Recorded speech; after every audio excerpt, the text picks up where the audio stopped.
Alors cette semaine, on va parler de procrastination. D'ailleurs, est-ce que tu savais que quand on est hypersensible, en fait, on procrastine davantage? C'est bizarre, hein? Bon, je vais t'expliquer tout ça dans cet épisode et surtout, je vais te donner des vraies astuces concrètes pour t'aider à beaucoup moins procrastiner et surtout à atteindre les objectifs qui sont importants pour toi.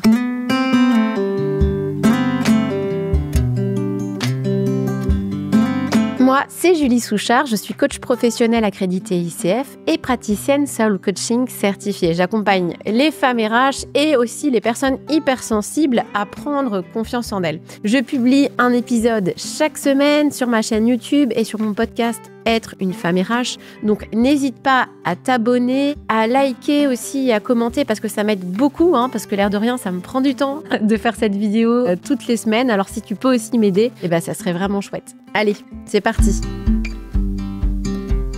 Alors la première question, c'est déjà pourquoi on procrastine davantage quand on est hypersensible? Alors, je vais répéter quelque chose que je dis souvent quand je parle d'hypersensibilité. L'hypersensibilité, c'est avant tout avoir un mental très puissant. Alors, qu'est-ce que ça veut dire d'avoir un mental très puissant? C'est pas une question d'intelligence. Avoir un mental puissant, c'est avoir un mental qui a tendance à prendre le contrôle. C'est avoir un mental qui génère beaucoup de pensées. Alors en fait, comment ça se passe? Quand tu es hypersensible, déjà tu as une sensibilité sensorielle forte, donc tu captes beaucoup plus d'informations que les autres. Et ton mental, il va venir analyser tout ça et imaginer tous les scénarios catastrophes qui pourraient arriver. Positif aussi, mais voilà, on a tendance en tant qu'être humain à voir plutôt le négatif avant de voir le positif. Du coup, tout ça, ça vient impacter tes émotions, ton stress, ça peut aussi générer de l'anxiété. Parce que oui, les émotions, elles n'arrivent pas comme ça, comme par magie. Eh ben non. En fait, tes émotions, elles sont générées par tes pensées. Donc, entre guillemets, ton émotivité, elle vient de ton mental. Donc, pourquoi, du coup, tu procrastines davantage quand tu es hypersensible? En fait, il faut savoir que ton mental, il n'aime que le plaisir, la satisfaction, il n'aime pas les émotions négatives.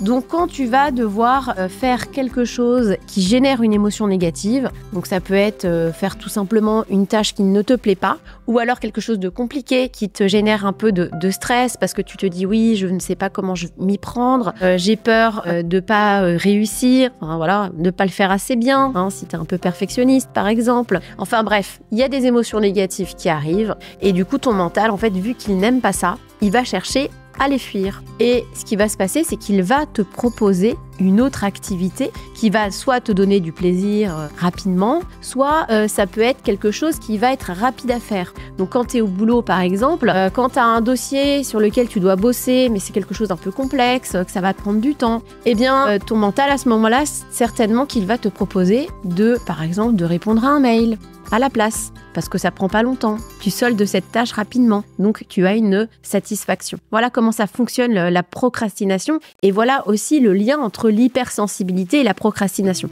Bien sûr, tous les êtres humains procrastinent, mais quand tu es hypersensible, tu vas avoir tendance à procrastiner du coup davantage. Alors, est-ce que la procrastination, c'est un manque de volonté ? Parce que je sais que j'ai très souvent des clientes qui culpabilisent face à cette procrastination et qui vont penser que du coup, elles manquent de volonté. Alors, on va revenir un petit peu sur ce terme de volonté parce que je pense qu'il y a beaucoup de croyances autour de ça. Il faut comprendre que la volonté, c'est quelque chose qu'on a en quota limité. Ça veut dire que le matin, votre quota, il est plein. La batterie est chargée, voilà. À la fin de la journée, vous êtes complètement à plat. Alors, la volonté, en fait, elle va diminuer au fur et à mesure que vous prenez des décisions au fil de la journée. Donc, ça veut dire que dès le matin, quand vous décidez comment vous allez vous habiller, par exemple, donc dès que vous prenez une décision, vous faites un choix, ça vient impacter votre volonté. Donc, vous imaginez bien qu'au travail, votre niveau de volonté va baisser. C'est d'ailleurs pour ça que c'est beaucoup plus compliqué de mettre en place, par exemple, une nouvelle habitude le soir que le matin. Donc, c'est pas un manque de volonté, arrêtez de culpabiliser. Comprenez bien que c'est un mécanisme qui est complètement humain et normal, la procrastination. Mais je vais vous donner des astuces justement pour contourner ce mécanisme et puis pour vraiment atteindre les objectifs qui sont importants pour vous. Alors, comment on fait ? Alors, on va essayer de contourner un petit peu justement on va berner un petit peu notre mental, parce qu'en fait, ce qu'on va essayer de faire finalement, c'est de générer moins d'émotions négatives. Alors comment on va faire ? Souvent en fait, quand on procrastine, c'est parce que la tâche, soit elle va nous prendre du temps, soit elle est complexe. Donc en fait, ce qu'on va faire, c'est qu'on va découper notre tâche petites étapes pour que chaque étape en elle-même nous prenne pas trop de temps. Et en plus, on sait exactement ce qu'on va faire. Donc, quand on a un dossier complexe, par exemple, on va prendre le temps de lister un petit peu toutes les actions, les tâches qu'on va devoir faire. Et puis, on va les planifier. Du coup, admettons que le lendemain, vous avez la première étape. Par exemple, ça peut être, dans ma première étape de mon dossier, ça va être peut-être d'écrire un mail, par exemple, ou de me renseigner sur quelque chose. Là, en fait, vous savez exactement ce que vous allez devoir faire, et en plus, vous savez que ça va pas être très long. Du coup, ça va vraiment éviter le fait de procrastiner. Et le fait, en plus, de tout planifier, ça va vraiment déjà réduire votre charge mentale, ça va vous faire du bien. Le fait que tout soit calé, planifié, ça change tout. Alors, je peux essayer de vous donner un petit peu une image pour illustrer ça, pour vous aider à comprendre en fait ce qui se passe très souvent quand on procrastine. C'est comme je vous l'ai dit, souvent on est face à quelque chose à faire qui va nous prendre du temps, qui est complexe. Bref, on a l'impression d'avoir une montagne face à nous, surtout quand on est un petit peu perfectionniste, qu'on n'a pas confiance en soi, parce que du coup on a beaucoup d'émotions, de pensées négatives. Est-ce que je vais y arriver ? Est-ce que ça va être assez bien ? Donc là, rapidement, en fait, on peut se retrouver justement face à cette montagne et ça fait peur. Donc là, l'idée avec cette astuce, c'est de transformer cette montagne en petite colline ou même en petit dos d'âne, vous voyez ? Donc là, tout de suite, ça fait moins peur. Je peux vous donner un exemple très concret. J'avais une cliente qui me faisait part, il n'y a pas longtemps, du souhait qu'elle avait de désencombrer un peu sa maison, de faire du tri, notamment dans les vêtements de ses enfants, etc. Mais c'est vrai qu'il y avait beaucoup. Et du coup, à chaque fois, elle remettait toujours à plus tard. Et puis, ça impactait un petit peu son estime d'elle-même parce que, elle disait, j'ai envie de faire ça et j'y arrive pas. Et donc, moi, je lui ai dit, écoute, ce que tu peux faire, c'est te caler des petites de découper. Par exemple, tu vas faire du tri, du rangement, par exemple, sur une seule caisse, demain et après-demain, etc. Et du coup, je l'ai eu après. Donc, elle m'a confirmé qu'elle avait du coup procédé comme ça et qu'elle était super contente parce qu'en plus, elle avait la satisfaction chaque jour d'avoir fait ce sur quoi elle s'était engagée. Oui, c'est ça aussi qui est important. Voilà. Tu l'as compris, quand tu es hypersensible, ce qui va vraiment être important pour en faire une force, parce que oui, c'est une force, l'hypersensibilité, c'est de reprendre le pouvoir sur ce mental qui est puissant. Parce qu'en fait, ce mental, il a tendance à prendre le lead. Et ça peut vraiment impacter les objectifs que tu te fixes, que tu n'arrives pas à atteindre. Et puis surtout, en fait, ça va impacter tes émotions. Toutes ces pensées négatives impactent tes émotions. Elles impactent du coup ta charge mentale et aussi ton énergie. Oui, parce qu'en fait, quand on a beaucoup d'émotions négatives, ça fatigue. Voilà. Ça peut vite être rapidement un cercle vicieux. Parce que ces pensées négatives aussi, ça impacte ta confiance en toi, ça impacte parfois même ton estime de toi, parce que tu peux avoir des paroles envers toi-même qui sont pas très cool. Donc ça, c'est vraiment lié à l'hypersensibilité. Et c'est pas une fatalité, heureusement.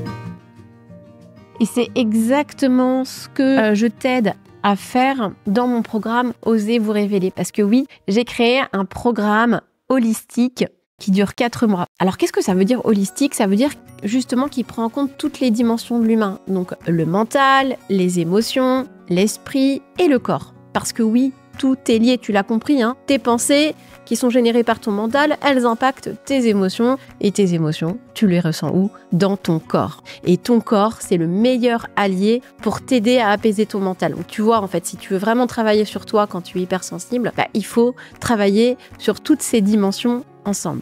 Et donc ce programme, j'ai vraiment créé le programme que j'aurais voulu trouver moi à l'époque. Il faut savoir qu'au début, je me suis intéressée au développement personnel, donc j'avais moi-même ces difficultés. J'avais un manque de confiance en moi, j'avais vraiment cette impression de ne pas me connaître parce que j'étais très tournée vers les autres, à m'adapter aux autres. Et du coup, j'avais vraiment besoin de savoir qui j'étais, de m'affirmer, de trouver ma place. Donc au début, moi j'ai cherché les informations par moi-même, j'ai lu beaucoup de livres, j'ai regardé beaucoup de vidéos et j'ai été très vite frustrée. J'ai trouvé des choses passionnantes, j'ai appris des choses, mais en même temps, je voyais que j'évoluais pas concrètement. Je comprenais qu'il fallait être bienveillant avec soi-même, qu'il fallait s'aimer, qu'il fallait accueillir ses émotions, sortir de sa zone de confort. Alors, je suis d'accord avec ça, mais comment on fait concrètement ?